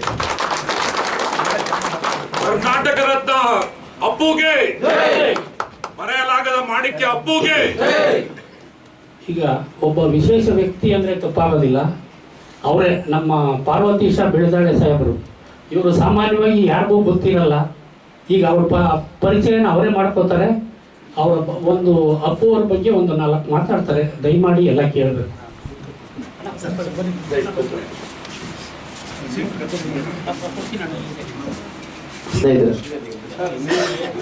ಪತ್ರಕರ್ತ, ಬರಹಗಾರ, ವಿಶೇಷ ಏನಿಲ್ಲ. ಇವತ್ತಿನ ಈ ಕಾರ್ಯಕ್ರಮದಲ್ಲಿ ನಮ್ಮೆಲ್ಲರ ಕರ್ನಾಟಕದ ಸಾಂಸ್ಕೃತಿಕ ಮಹತ್ವ ಇರುವಂತ ವ್ಯಕ್ತಿ ಪುನೀತನ ನಾವು ಕೇವಲ ಚಿತ್ರನಟ ಅಂತಾಗ್ಲಿ, ಗಾಯಕ ಅಂತಾಗ್ಲಿ, ರಾಜ್ಕುಮಾರ್ ಮಗ ಅಂತಾಗ್ಲಿ ಸೀಮಿತವಾಗಿ ನೋಡುವಂಥದ್ದಲ್ಲ. ಅದರ ಆಚೆಗೆ ಅವರ ವ್ಯಕ್ತಿತ್ವ ಇದೆ. ಹಾಗಾಗಿ ಈ ಅವರ ಜನ್ಮದಿನದ ಕಾರ್ಯಕ್ರಮದಲ್ಲಿ ನಿಮ್ಮೆಲ್ಲರ ಜೊತೆ ಭಾಗಿಯಾಗೋದಕ್ಕೆ ನನಗೆ ಬಹಳ ಸಂತೋಷ ಆಗಿದೆ. ಹಾಗೆ ಒಂದು ಸಣ್ಣ ವಿಷಾದನ ಸರ್, ಪುನೀತ್ ಅವರು ತೀರ್ಕೊಂಡಿದ್ದ ದಿನ ಕಣ್ಣೀರು ಹಾಕದ ಮನೆಯೇ ಇಲ್ಲ ಈ ಕರ್ನಾಟಕದಲ್ಲಿ. ಪ್ರತಿ ಮನೆಯಲ್ಲೂ ಅವರ ಮನೆಯ ಕುಟುಂಬದ ಸದಸ್ಯನ ಕಳ್ಕೊಂಡ ಮಟ್ಟದಲ್ಲಿ ಎಲ್ಲರೂ ಕಣ್ಣೀರು ಹಾಕಿದರು. ಒಬ್ಬ ವ್ಯಕ್ತಿ 46 ವರ್ಷದ ಒಬ್ಬ ಯುವಕ ಅಥವಾ 46 ವರ್ಷದ ಒಬ್ಬ ವ್ಯಕ್ತಿ ಕೋಟ್ಯಾಂತರ ಜನರ ಹೃದಯದಲ್ಲಿ, ಮನಸ್ಸಿನಲ್ಲಿ, ಮನೆಯಲ್ಲಿ ಜಾಗ ಪಡೆಯೋದು ಅಂತಂದ್ರೆ ಅದು ಹುಡುಗಾಟದ ಮಾತಲ್ಲ. ಅವರ ಬದುಕಿನ ಯಾನ ಏನಿದೆ, ಬಾಲ ಕಲಾವಿದನಾಗಿ, ಬಾಲ ನಟನಾಗಿ ಅವರು ಸಿನಿಮಾ ರಂಗದಲ್ಲಿ ಇದ್ದರು. ನಾಯಕ ನಟನಾಗಿ ವಿಜೃಂಭಿಸಿದರು. ಅವರ ತೀರ್ಕೊಂಡ ನಂತರ ಕರ್ನಾಟಕ ಸರ್ಕಾರ ಇವತ್ತಿನ ದಿನ ಮಾರ್ಚ್ 17 ಇದನ್ನ ಸ್ಫೂರ್ತಿ ದಿನ ಅಂತೇಳಿ ಆಚರಿಸ್ತಾರೆ. ಸ್ಫೂರ್ತಿ ದಿನ ಅಂತೇಳಿ ಪುನೀತ್ ರಾಜ್ಕುಮಾರ್ ಅವರ ಜನ್ಮದಿನ ಸ್ಫೂರ್ತಿ ದಿನ. ಇದಕ್ಕೆ ಹಲವು ಆಯಾಮಗಳಿದೆ. ನಮಗೆಲ್ಲ ಗೊತ್ತು, ರಾಜ್ಕುಮಾರ್ ಅವರ ಮಗ. ಒಂದು ನಾಣ್ಣುಡಿ ಏನಂದ್ರೆ, ಆಲದ ಮರದ ಕೆಳಗಡೆ ಏನು ಬೆಳೆಯೋದಿಲ್ಲ. ಡಾಕ್ಟರ್ ರಾಜ್ಕುಮಾರ್ ಅವರು ಈಗ ಅನೇಕ ಜನ ಕಲಾವಿದರೆಲ್ಲ ಹಾಡು ಹೇಳ್ತಾ ಇದ್ರು. ಇಲ್ಲಿ ಒಂದೊಂದು ಹಾಡನ್ನ ಹಾಡುವಾಗ ಮೇಡಮ್ ಅವರು ದನಿಗೂಡಿಸಿದ್ರು, ಬೇರೆ ಸ್ನೇಹಿತರು ಆಸಕ್ತರೆಲ್ಲ ಹಾಡ್ತಾ ಇದ್ರು. ಒಂದೊಂದು ಹಾಡು ಹಾಡ್ತಿರೋವಾಗಲೂ ನಮಗೆ ಆ ಸಿನಿಮಾದ ದೃಶ್ಯಗಳೆಲ್ಲ ಕಣ್ಮುಂದೆ ಬರುವಾಗ ಮನಸ್ಸು ಹಾಗೆ ಎಳ್ಕೊಂಡು ಹೋಗೋದು. ತಲ್ಲಿನಾಗ ಹೋಗ್ತಿದ್ವಿ ನಾವು. ನಮ್ಮ ಸ್ಕೂಲಲ್ಲಿ ಪದ್ಯಗಳ ಜ್ಞಾಪಕ ಇದೆಯಲ್ಲ ಗೊತ್ತಿಲ್ಲ, ನೂರಾರು ಕನ್ನಡ ಹಾಡುಗಳನ್ನು ನಾವು ಇವಾಗಲೂ ನಮ್ಮ ನೆನಪಿನಲ್ಲಿದೆ. ಈ ಕಾರ್ಯಕ್ರಮಕ್ಕೆ ಬರುವಾಗ ನನ್ನ ದಾರಿನಲ್ಲಿ ಅನೇಕ ಬಡಾವಣೆಗಳಲ್ಲಿ ಮೈಕ್ಗಳಲ್ಲಿ ಕೇಳಿಸ್ತಾ ಇತ್ತು ನನಗೆ. ಪುನೀತ್ ಅವರ ಜನ್ಮದಿನದ ಆಚರಣೆ, ಪುನೀತ್ ಅವರ ಸ್ಮರಣೆ ಅಂತ ಎಷ್ಟೋ ಕಡೆ ಬ್ಯಾನರ್ಗಳು, ಬಂಟಿಂಗ್ಸ್ಗಳು, ಕನ್ನಡ ಬಾವುಟಗಳು. ಅಂದರೆ ಈ ನಾಡಿನ ಸಾಂಸ್ಕೃತಿಕ ಪ್ರಜ್ಞೆ ಭಾಗ ಆಗೋಗಿದ್ದಾರೆ ಪುನೀತ್ ಅವರು. ಒಬ್ಬ 46 ವರ್ಷದ ಮನುಷ್ಯ ಈ ಮಟ್ಟಕ್ಕೆ ಅವರು ಬೆಳೀತಾರೆ ಅಂತಂದ್ರೆ, ನಮ್ಮನ್ನು ಆವರಿಸ್ಕೊಂಡಿದ್ದಾರೆ ಅವರು, ನಮ್ಮ ಪ್ರಜ್ಞೆಯಲ್ಲಿ ದಾಖಲಾಗಿದ್ದಾರೆ ಅಂತಂದ್ರೆ ಹುಡುಗಾಟದ ಮಾತಲ್ಲ. ಯಾಕೆ ಸ್ಫೂರ್ತಿ ದಿನ? ಪುನೀತ್ ಅವರ ನೆನಪಲ್ಲಿ ಸ್ಫೂರ್ತಿ ದಿನ ಅಂತ ಯಾಕೆ ಆಚರಿಸ್ತಿದ್ದಾರೆ ಅಂತಂದ್ರೆ, ಅದರ ಸಾರಾ ಗೋವಿಂದ ಅವರು ಕೆಲವು ವಿಚಾರಗಳನ್ನ ಹೇಳಿದ್ರು. ಅವರು ಬಾಲನಟನಾಗಿ ಅವರು ರಾಜ್ಕುಮಾರ್ ಅವರ ಕುಟುಂಬದಲ್ಲಿ ಬೆಳೆದು ಬಂದು ಸಿನಿಮಾ ರಂಗದಲ್ಲಿ ಇದ್ದು, ಆನಂತರ ಉದ್ಯಮ ಕ್ಷೇತ್ರಕ್ಕೆ ಹೋಗಿ 2001 ಅಂತ ಕಾಣುತ್ತೆ ಸಿನಿಮಾ ರಂಗಕ್ಕೆ ವಾಪಸ್ ಬಂದರು. ಅವರು ಚಿತ್ರ ನಟನಾಗಿ, ನಾಯಕನಾಗಿ ಕೆಲವು ಹಾಡುಗಳನ್ನು ಹಾಡಿದ್ರು ಅವರು. ಇದೆಲ್ಲ ಅಲ್ಲದೇನೆ ಚಿತ್ರ ನಿರ್ಮಾಣದಲ್ಲೂ ಇದ್ರು ಅವರು. ಬಹುಶಃ ಅವರು ಕೋಟಿಗಟ್ಟಲೆ ಲೆಕ್ಕದಲ್ಲಿ ಅವರು ಹಣ ಗಳಿಸಿದ್ರು. ನಾನು ಅದನ್ನ ಮತ್ತೆ ವಾಪಸ್ ಹಾಕೋದಿದೆಯಲ್ಲ, ಸದಭಿರುಚಿಯ ವಿಭಿನ್ನ ರೀತಿಯ ಸಿನಿಮಾಗಳನ್ನು ಅವ್ರು ಮಾಡೋದಕ್ಕೆ ಪ್ರಯತ್ನ ಪಟ್ಟವರು. ನಾಯಕ ನಟಾಗಿ ಪುನೀತ್ ಮಾಡಿರೋ ಸಿನಿಮಾಗಳ ಬಗ್ಗೆ ಮಾತ್ರ ನಾನು ಹೇಳ್ತಾ ಇಲ್ಲ. ಅವರ ಪ್ರೊಡಕ್ಷನ್ ಹೌಸ್ ಅಲ್ಲಿ ಪ್ರಯೋಗಶೀಲ ಸಿನಿಮಾಗಳಿಗೆ ಅವಕಾಶ ಮಾಡಿಕೊಟ್ರು ಅವರು. ಆ ಕೆಲವು ಹೆಸರುಗಳನ್ನ ಮರ್ತಿದ್ದೀನಿ ನಾನು. ಬೇರೆಯವರು ನಿರ್ಮಾಪಕರಿಗೆ ಡೇಟ್ ಕೊಟ್ಟು ಕಲಾವಿದನಾಗಿ ನಡೆಸೋದು ಬೇರೆ. ತನ್ನ ದುಡಿಮೆಯ ಹಣವನ್ನು ಹಾಕಿ ಔಟ್ ಆಫ್ ದ ಬಾಕ್ಸ್, ಅಂದರೆ ವಿಭಿನ್ನವಾಗಿ ಯೋಚಿಸಿ. ಈಗ ಏನು ಮಲಯಾಳಂನಲ್ಲಿ, ತಮಿಳು, ತೆಲುಗುನಲ್ಲಿ ಬೇರೆ ರೀತಿಯ ಪ್ರಯೋಗಾತ್ಮಕ ಸಿನಿಮಾಗಳು ಬರ್ತವೆ, ಜನ ಇಷ್ಟಪಡ್ತಾ ಇದ್ದಾರೆ ಅಂತೀವಲ್ಲ, ಆ ಥರದ ಸಿನಿಮಾಗಳಿಗೆ ಮಾಡಬೇಕು, ಕನ್ನಡದಲ್ಲಿ ಬರಬೇಕು ಅಂತೇಳಿ ಉತ್ತೇಜನ ಕೊಟ್ಟು ಹಣ ಬಂಡವಾಳ ಹಾಕಿ ಮಾಡಿದ್ರಲ್ಲ, ಅಲ್ಲಿ ಅವರ ವೈಶಿಷ್ಟ್ಯತೆ ಅವರು ವಿಭಿನ್ನವಾಗಿ ಕಾಣಿಸ್ಕೊತಾರೆ. ಇದರ ಜೊತೆಯಲ್ಲಿ ಟಿವಿಗಳಲ್ಲಿ ಅವರು ಕನ್ನಡದ ಕೋಟ್ಯಾಧಿಪತಿ ಕಾರ್ಯಕ್ರಮಗಳನ್ನ ನಿರ್ವಹಿಸ್ತಾ ಇದ್ದಿದ್ದ ರೀತಿ ಇದೆಯಲ್ಲ, ಅದು ಎಷ್ಟು ಆಪ್ತವಾಗಿರ್ತಿತ್ತು ಅಂತಂದ್ರೆ, ಆ ಸ್ಪರ್ಧಿಗಳ ಜೊತೆ ಅವ್ರು ನಡೆಸ್ತಾ ಇದ್ದಿದ್ದ ಕುಶಲ ಸಂಭಾಷಣೆ ಇರ್ಬೋದು, ಆ ಆತ್ಮೀಯತೆ ಇರ್ಬೋದು, ಆ ಭಾವನಾತ್ಮಕವಾಗಿ ಆ ಇಡೀ ಆಡಿಯನ್ಸ್ನ ಆ ಕಾರ್ಯಕ್ರಮದಲ್ಲಿ ಯಾರು ನೋಡ್ತಾ ಇದ್ದಾರೆ, ಟಿವಿಗಳಲ್ಲಿ ನೋಡ್ತಾ ಇದ್ದಾರೆ, ಯಾರೋ ನಮ್ಮ ಮನೆ ಹುಡುಗ ಮಾತಾಡ್ತಾ ಇದ್ದಾನೆ ಅವ್ರ ಜೊತೆ ಅನ್ನೋಷ್ಟು ಆತ್ಮೀಯತೆ, ಇದು ಹೇಳಿಕೊಟ್ರೆ ಬರುವಂಥದ್ದಲ್ಲ, ಬಾಯಿಪಾಠ ಮಾಡಿ ಬರುವಂಥದ್ದಲ್ಲ. ಒಬ್ಬ ವ್ಯಕ್ತಿಯ ವ್ಯಕ್ತಿತ್ವದಲ್ಲಿ, ಅವರ ಹೃದಯದಲ್ಲಿ ಈ ಮಾತುಗಳು ಇದ್ರೆ ಅವಾಗ ಮಾತ್ರ ಈ ಥರದ ಒಂದು ನಡವಳಿಕೆ ಮತ್ತೆ ಸಾರ್ವಜನಿಕವಾಗಿ ಕಾಣಿಸ್ಕೊಳ್ಳೋಕೆ ಸಾಧ್ಯ. ಈ ಮೌಲ್ಯಗಳು ಅವರ ಕುಟುಂಬದಿಂದ ಬಂದಿರುವಂಥದ್ದು, ಅವರ ಕುಟುಂಬಕ್ಕೆ ಕರ್ನಾಟಕ ಪರಂಪರೆಯಿಂದ ಬಂದಿರುವಂಥದ್ದು, ಹಿರಿಯರನ್ನ ಗೌರವಿಸುವಂಥದ್ದು, ಪ್ರಯೋಗಶೀಲವಾಗಿರೋದು, ವಿನಯವಂತರಾಗಿರುವಂಥದ್ದು, ಇದು ವಂಡರ್ಫುಲ್ ಅಂತ ಅನ್ಸುತ್ತೆ. ಈ ಕಾಲಘಟ್ಟದಲ್ಲಿ ನಾವಿದ್ವಿ, ಇವ್ರನ್ನೆಲ್ಲ ನೋಡಿದ್ವಿ ಅನ್ನೋದೇ ಬಹಳ ಸಂತೋಷ ನಮಗೆ. ಸಿನಿಮಾ ರಂಗದ ಆಚೆಗೆ ಇದೊಂದು 2 ನಿಮಿಷದಲ್ಲಿ ಮುಗಿಸ್ತೀನಿ. ಬೇರೆ ಹಿರಿಯರು ಇದ್ದಾರೆ, ಮತ್ತೆ ನಿಮ್ಮ ಹಾಡಿನ ಕಾರ್ಯಕ್ರಮ ಇದೆ ಇವತ್ತು. ಪುನೀತ್ ಅವರು ಸಿನಿಮಾ ರಂಗದ ಆಚೆಗೆ ಸಮಾಜಕ್ಕೆ ಉಪಯೋಗ ಆಗುವಂತ ಅನೇಕ ಕೆಲಸಗಳನ್ನ ಮಾಡಿದ್ರು. ಬಡವರಿಗೆ ನೆರವಾಗುವಂಥದ್ದು, ಶಿಕ್ಷಣ ಕ್ಷೇತ್ರದಲ್ಲಿ ನೆರವಾಗುವಂಥದ್ದು. ಇದರ ಜೊತೆಯಲ್ಲಿ ಕರ್ನಾಟಕದ ರೈತಾಪಿ, ಅಂದ್ರೆ ಅನೇಕ ಈಗ ಸಾಮಾನ್ಯವಾಗಿ ಜನಪ್ರಿಯ ನಟರು, ಸಿನಿಮಾ ಕಲಾವಿದರು, ಕ್ರಿಕೆಟ್ ಆಟಗಾರರು, ಇವರೆಲ್ಲ ಏನು ಅಂತಂದ್ರೆ ಎಂಡಾರ್ಸ್ ಮಾಡೋದು ಅಂತ ಹೇಳ್ತೀವಿ ನಾವು. ಕೆಲವು ಬ್ರ್ಯಾಂಡ್ಗಳನ್ನ ಪ್ರಮೋಟ್ ಮಾಡೋದು. ನಾನು ಇಂಥ ಪೇಸ್ಟ್ ಉಪಯೋಗಿಸ್ತೀನಿ, ಇಂಥ ಜ್ಯೂಸ್ ಉಪಯೋಗಿಸ್ತೀನಿ, ಇಂಥ ಕ್ರೀಮ್ ಹಚ್ಕೋತೀನಿ ಅಂತೆಲ್ಲ. ಪುನೀತ್ ಅವರು ನಮ್ಮ ನಂದಿನಿ ಹಾಲಿನ ಬ್ರ್ಯಾಂಡ್ ಪ್ರಮೋಟರ್ ಆಗಿದ್ರು. ಅವರು ನಂದಿನಿ MD ಆಗಿದ್ದವರು ಪ್ರೇಮನಾಥ್ ಅಂತ ನನ್ನ ಗೆಳೆಯರವರು, ಅವ್ರು ಇಲ್ಲ. ಅವರು ಪುನೀತ್ ಅವ್ರನ್ನ ಕೇಳಕ್ ಹೋಗ್ತಾರೆ. ಪ್ರೇಮನಾಥ್ ನಿಮ್ಮ ತಂದೆಯವರು ಪುನೀತ್ ಅವರೇ, ಡಾಕ್ಟರ್ ರಾಜ್ಕುಮಾರ್ ಅವರು ನಮ್ಮ ನಂದಿನಿ ಹಾಲಿನ ಉತ್ಪನ್ನಗಳಿಗೆ ರಾಯಭಾರಿ ಆಗಿದ್ರು. ನಂದಿನಿ ಹಾಲಿನ ಉಪಯೋಗಿಸಿ ಅಂತೇಳಿ ಅವರು ಕೆಲವು ಸರಿ ಮಾತಾಡಿದ್ದುಂಟು, ಪ್ರಮೋಟ್ ಮಾಡಿದ್ದುಂಟು. ಈಗ ಒಂದು 6-8 ವರ್ಷ ನಮ್ಮ ಬ್ರ್ಯಾಂಡ್ಗೆ ಯಾರು ಪ್ರಮೋಟರ್ ಇಲ್ಲ, ನೀವು ಮಾಡಬೇಕು. ಆಯ್ತು, ಒಂದೇ ಮಾತು, ಕರ್ನಾಟಕದ ಕೋಟ್ಯಾಂತರ ಜನ ರೈತಾಪಿಯವರು ಉತ್ಪಾದನೆ ಮಾಡ್ತಿರೋಂಥ ಹಾಲು ನಂದಿನಿ ಬ್ರ್ಯಾಂಡ್ ನಮ್ಮ ಕರ್ನಾಟಕದ್ದು, ನಾನು ಅದಕ್ಕೆ ಬ್ರ್ಯಾಂಡ್ ಅಂಬಾಸಿಡರ್ ಆಗ್ತೀನಿ. ಸರಿ, ನಿಮ್ಗೆ ಏನು ಸಂಭಾವನೆ ಕೊಡಬೇಕು? ನನ್ನ ತಂದೆಯವರು ತಗೊಳ್ಳದೆ ಇರೋದು ಯಾವ ಸಂಭಾವನೆಯನ್ನು ತಗೊಳ್ಳಿಲ್ಲ, ನಾನು ಕೇಳಕ್ಕೆ ಸಾಧ್ಯ ಇಲ್ಲ. ನಮ್ಮ ಕರ್ನಾಟಕದ ಬ್ರ್ಯಾಂಡ್ ನನಗೇನು ಬೇಡ. ಸೊ ಅದೇ ರೀತಿ ಅವರು ನಂದಿನಿ ಅಲ್ದೇನೆ ಸರ್ವ ಶಿಕ್ಷಣ ಅಭಿಯಾನದಲ್ಲಿ ಯಾರು ಡ್ರಾಪ್ಔಟ್ಸ್ ಇರ್ತಾರೆ, ಶಾಲೆ ಬಿಟ್ಟು ಮನೆಗಳಿರ್ತಾರೆ, ಅವ್ರನ್ನ ಮತ್ತೆ ಶಾಲೆಗೆ ವಾಪಸ್ ಕರ್ಕೊಂಡ್ಬರುವಂಥ ಕೆಲಸ, ಅದಕ್ಕೆ ಅವರು ಸಂದೇಶ ವಾಹಕರಾಗಿ ಕೆಲಸ ಮಾಡಿದ್ರು. ಪೋಷಕರೇ ನಿಮ್ಮ ಮಕ್ಕಳನ್ನ ಶಾಲೆಗೆ ಕಳಿಸಿ, ಶಿಕ್ಷಣದ ಮಹತ್ವ ಏನು ಅಂತ ಹೇಳುವಂಥ ಕೆಲಸ ಮಾಡಿದ್ರು ಅವರು. ಹಾಗೆ ಕೋವಿಡ್ ಸಂದರ್ಭದಲ್ಲಿ ನೂರಾರು ಸಾವಿರಾರು ಜನರಿಗೆ ಅವರು ನೆರವಾದರು. ಅದನ್ನು ಅವರು ಹಣ ಕೊಟ್ಟರು, ಆಹಾರ ಧಾನ್ಯಗಳನ್ನು ಕೊಟ್ಟರು, ಔಷಧಿಯನ್ನು ಒದಗಿಸಿಕೊಟ್ರು, ಚಿಕಿತ್ಸಾ ವೆಚ್ಚವನ್ನು ಭರಿಸಿದ್ರು. ಆದರೆ ಸಾವಿರಾರು ಜನರಿಗೆ ಅವರು ನೆರವಾದರು. ಯಾಕೆ ಸ್ಫೂರ್ತಿಯ ದಿನ ಅಂತಂದ್ರೆ, ಈಗ ನಮ್ಮ ಸ್ನೇಹಿತರು ಅವರ ದೇಹದಾನದ ಬಗ್ಗೆನೂ ಮಾತಾಡಿದ್ರು. ಪುನೀತ್ ಅವರು ನೇತ್ರದಾನದ ಡಿಕ್ಲರೇಷನ್ ಕೊಟ್ಟ ನಂತರ ನಾರಾಯಣ ನೇತ್ರಾಲಯದವರು ಅಂಕಿಅಂಶ ಹೇಳ್ತಾ ಇದೆ, 85,000 ಜನ ಯುವಕರು, ಬಹಳ ಮುಖ್ಯವಾಗಿ ಯುವ ಜನತೆ, ನೇತ್ರದಾನದ ನಿರ್ಣಯವನ್ನ ನಾರಾಯಣ ನೇತ್ರಾಲಯಕ್ಕೆ ಕೊಟ್ಟರು. ಒಬ್ಬ ಪುನೀತ್ ಅಂದ್ರೆ ಒಬ್ಬ ಪ್ರಭಾವಶಾಲಿ ವ್ಯಕ್ತಿ ತಾನು ಮನಸ್ಸು ಮಾಡಿದ್ರೆ ಸಮಾಜಕ್ಕೆ ಏನೆಲ್ಲ ಒಳಿತನ್ನ ಮಾಡ್ಬೋದು. ಶಿಕ್ಷಣ ಇರ್ಬೋದು, ಮನೋರಂಜನೆ ಇರ್ಬೋದು, ಆರೋಗ್ಯ ಇರ್ಬೋದು, ಸಮಾಜಕ್ಕೆ ಉಪಯೋಗ ಆಗುವಂತ, ಕೊನೆಗೆ ತನ್ನ ನೇತ್ರದಾನ ಮಾಡೋದು, ದೇಹದಾನ ಮಾಡೋದು. ಆತ ಒಂದು ನಿರ್ಧಾರ ಮಾಡಿದಕ್ಕೆ 85,000 ಜನ ಸ್ಪಂದಿಸಿದ್ರು. ಅದಕ್ಕೆ ಇವತ್ತಿಗೂ ರಾಜ್ಕುಮಾರ್ ಹೆಸರಿನಲ್ಲಿ ರಕ್ತದಾನ ಶಿಬಿರಗಳು ಬೇರೆ ಬೇರೆ ಆಗ್ತಿರ್ತಾವಲ್ಲ. ನಮ್ಮ ಸಮಾಜದಲ್ಲಿ ಖಂಡಿತ ಈ ಭಾವನೆ ಇದೆ, ಏನಾದರೂ ಮಾಡಿ ನೆರವಾಗಬೇಕು, ಒಳ್ಳೇದನ್ನು ಮಾಡಬೇಕು ಅಂತಿದೆ. ಅದನ್ನ ಅರ್ಹ ವ್ಯಕ್ತಿಗಳು ಮಾತಾಡಿದ್ರೆ ಅದಕ್ಕೆ ಮೌಲ್ಯ, ಅನರ್ಹರು ಮಾತಾಡಿದ್ರೆ ಅದ್ರ ಕಿಮ್ಮತ್ತು ಬಿದ್ದೋಯ್ತು. ಸೊ ಹಾಗಾಗಿ ಈ ಎಲ್ಲ ಕಾರಣದಿಂದಾಗಿ ಇವತ್ತು ಸ್ಫೂರ್ತಿಯ ದಿನ. ಕೇವಲ ಮನೋರಂಜನೆ ಉದ್ಯಮ, ಸಮಾಜ ಸೇವೆ ಮಾತ್ರ ಅಂತಲ್ಲ, ಒಬ್ಬ ಐಕಾನ್ ಅವರು ಪುನೀತ್ ರಾಜ್ಕುಮಾರ್, ಒಂದು ಐಕಾನ್ ಅವರು. ಹಾಗಾಗಿ ಸರ್ಕಾರವು ಇದನ್ನ ಸ್ಫೂರ್ತಿಯ ದಿನ ಅಂತೇಳಿ ಘೋಷಣೆ ಮಾಡಿರೋದ್ರಲ್ಲಿ ಬಹಳ ಅರ್ಥ ಇದೆ. ಈ ಸಂದರ್ಭದಲ್ಲಿ ವೈಯಕ್ತಿಕವಾಗಿ ನಿಮ್ಮೆಲ್ಲರ ಎದುರುಗಡೆ ನಾನೊಂದು ಸಣ್ಣದೊಂದು ನಾನು ವ್ಯಕ್ತಪಡಿಸಬೇಕಾದ ವಿಷಯ ಇದೆ, ಅದನ್ನೇ ಹೇಳ್ಬಿಡ್ತೀನಿ. ರಾಜ್ಕುಮಾರ್ ಅವರು ವೀರಪ್ಪನ್ ಕಿಡ್ನಾಪ್ ಮಾಡಿದಾಗ ಪುನೀತ್ ಅವರು ಗ್ರಾನೈಟ್ ಉದ್ಯಮದಲ್ಲಿದ್ದರು. ಇದು ಒಬ್ಬ ಪತ್ರಕರ್ತಾಗಿ ನಾನು ಮಾಡಿರೋ ಮಿಸ್ಟೇಕ್. ನಾವು ಅಂದ್ರೆ ನಮ್ಮ ತಂಡ, ಗೌರಿ ಲಂಕೇಶ್, ನಾವೆಲ್ಲ ಒಂದು ತಂಡವಾಗಿದ್ದಾಗ ರಾಜ್ಕುಮಾರ್ ಅವರು ಕಿಡ್ನಾಪ್ ಆದಾಗ ಪುನೀತ್ ಅವರು ಗ್ರಾನೈಟ್ ಉದ್ಯಮದಲ್ಲಿ ಇದ್ದಾರೆ, ಅಲ್ಲಿ ಏನೋ ಹಣಕಾಸಿನ ವಿಚಾರ ಸಂಬಂಧಪಟ್ಟಕ್ಕೆ ಭಿನ್ನಾಭಿಪ್ರಾಯ ಬಂದು ವೀರಪ್ಪನ್ ರಾಜ್ಕುಮಾರ್ನ ಕರ್ಕೊಂಡು ಹೊರಟೋಗಿದ್ದಾರೆ. ಇದು ಗ್ರಾನೈಟ್ ಉದ್ಯಮಕ್ಕೆ ಸಂಬಂಧಪಟ್ಟಿರೋ ಘಟನೆ ಇದು ಅಂತೇಳಿ ಸ್ವಲ್ಪ ಅಲ್ಲದಲ್ಲಿ ಏನೋ ಕೇಳಿ ಬರ್ತಿತ್ತು.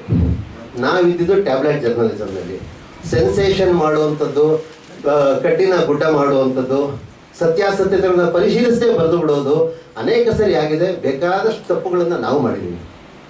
ದೊಡ್ಡ ದೊಡ್ಡ ಹಗರಣಗಳನ್ನ ಪತ್ತೆ ಹಚ್ಚಿ ಬರೆದು ದೊಡ್ಡ ದೊಡ್ಡ ಮಂತ್ರಿಗಳು, ಮುಖ್ಯಮಂತ್ರಿಗಳು ರಾಜೀನಾಮೆ ಕೊಡೋ ಕೆಲಸ ಮಾಡಿಸಿರೋದು ಉಂಟು, ತಪ್ಪುಗಳನ್ನ ಮಾಡಿರೋದು ಉಂಟು. ಆದ್ರೆ ನಾವು ಸ್ನೇಹಿತರಾಗಿದ್ದೀವಿ. ಸೊ ನಮ್ಮ ಲಂಕೇಶ್ ಪತ್ರಿಕೆಯಲ್ಲಿ ರಾಜ್ಕುಮಾರ್ ಅಪಹರಣಕ್ಕೆ ಪುನೀತ್ ಅವರ ಗ್ರಾನೈಟ್ ವ್ಯವಹಾರ ಕಾರಣ ಆಗಿರ್ಬೋದಾ ಅಂತ ಒಂದು ವರದಿ ಬಂದುಬಿಡ್ತು. ನಾನು ತಂಡದ ಭಾಗವಾಗಿದ್ದೆ. ಬರೆದು ವರದಿಗಾರರ ಬರೆದು ನಮ್ಮೆಲ್ಲ ಒಪ್ಪಿಗೆ ಮೇಲೆಗೆ ಪ್ರಕಟ ಆಗೋಯ್ತು. ಅದೇನಾಯಿತು, ಆ ಇಡೀ ಪ್ರಕರಣದಲ್ಲಿ ಆತಂಕ, ಗಾಬರಿ ಎಲ್ಲ ಇದೆ. ಒಂದು ಬೇರೆ ಥರದ ತಿರುವು, ಒಂದು ಕೆಟ್ಟ ತಿರುವು ಬಂತು. ಮಾರನೇ ದಿನ ಆಫೀಸಿಗೆ ಬಂದರೆ ಪುನೀತ್ ಫೋನ್ ಮಾಡಿದ್ರು ಗೌರಿಗೆ.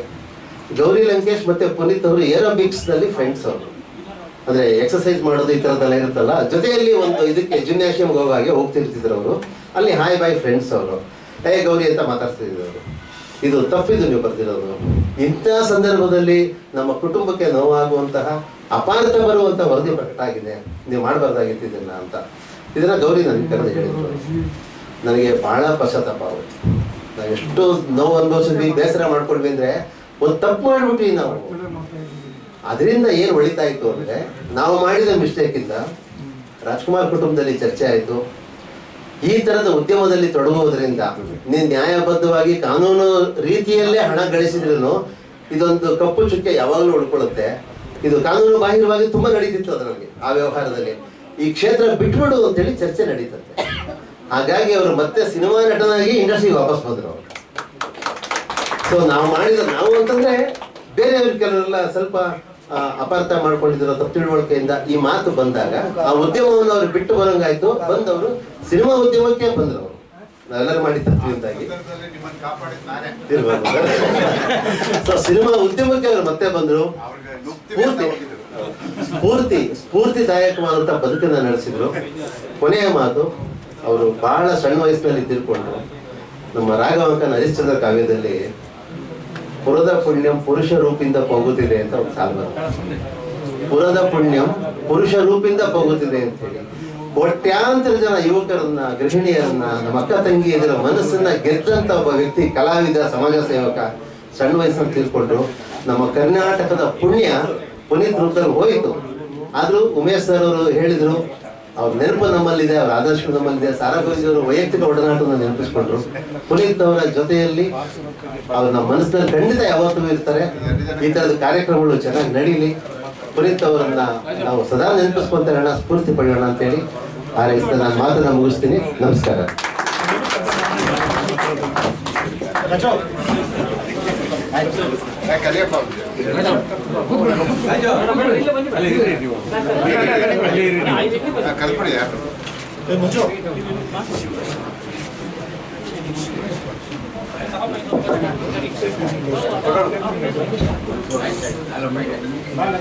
ಒಂದಿಬ್ರು ಮೂರು ಜನ ಕಲ್ಪನೆ